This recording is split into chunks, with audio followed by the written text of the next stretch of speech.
Today I wanted to talk about getting your product in the press. It really isn't the case of just sending out a press release to hundreds of journalists and hoping for the best. That's a pretty futile way of doing things. It's probably not going to work. It's very ineffective. But even with a fantastic press release, a fantastic product, even if it gets published, you still may get no business. It's just one of those things. You don't know what works and what doesn't. So the best thing to do is actually do it and try. I know from personal experience, I published a book on the food of Jersey in the Channel Islands. We had a 2-page double spread, a lovely review in their national newspaper. I don't think we got a single sale from it. It was absolutely heartbreaking. We couldn't have paid for such good advertising. On other occasions, I've had a mention in a column and the phone's rung off the hook with inquiries. It's been fantastic, so you've just got to do it. But how do you actually do it, and what will increase your chances of getting press coverage? Follow these tips and you have far higher chance of succeeding. My first piece of advice is to think about who you actually want to write about you.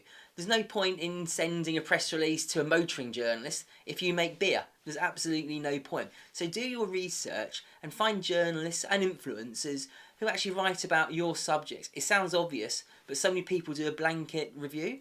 What you really need to do then is narrow that down even further to find journalists who really, they share your brand, they share your values and what you're trying to achieve. Then the trick is to actually communicate with them. When they post, make a comment, not just a throwaway comment, spend some time, think about it, and make it a useful product, because everyone, even famous journalists, they like validation. They can see you're there and your name appears regularly.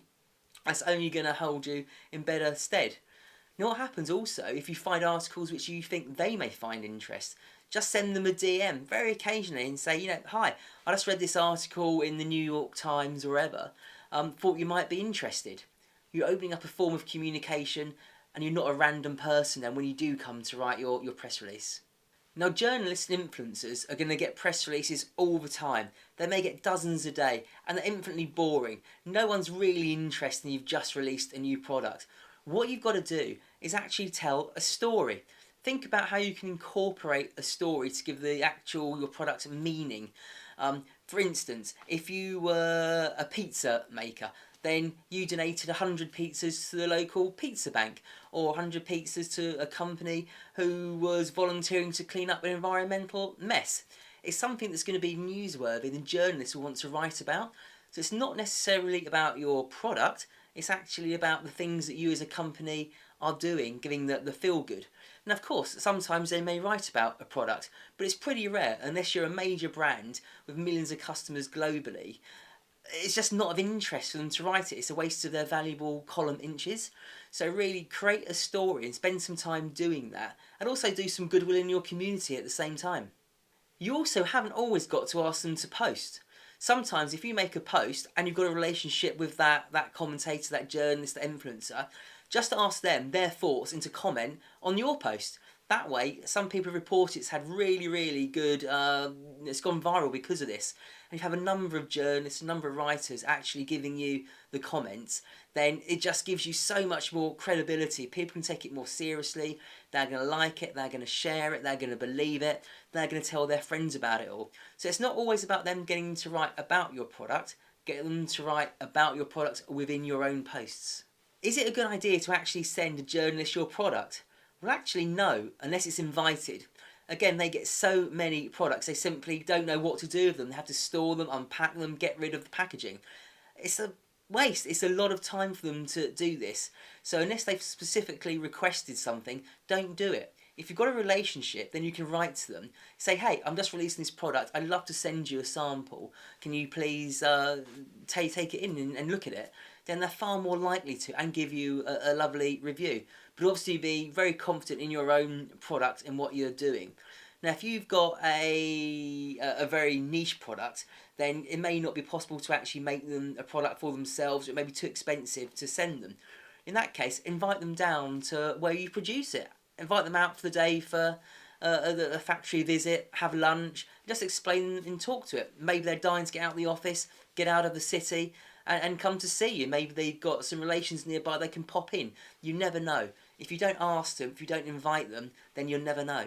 Finally, and this is not really in print journalists but in influencers, really work out if they're a genuine influencer or that's the popular person.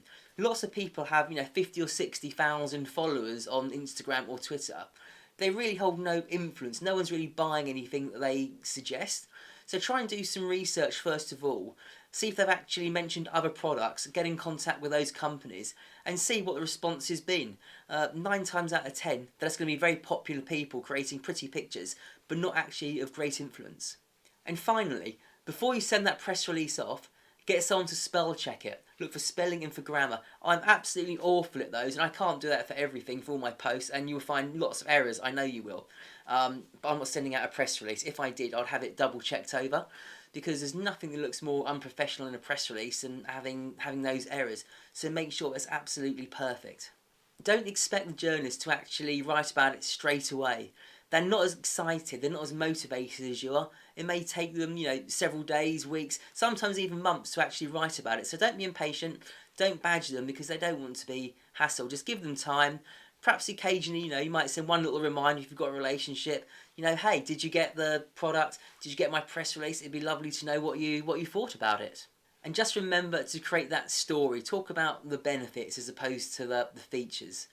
And very, very finally, if you find this video interesting, please like it and please share it. Help other people grow their businesses.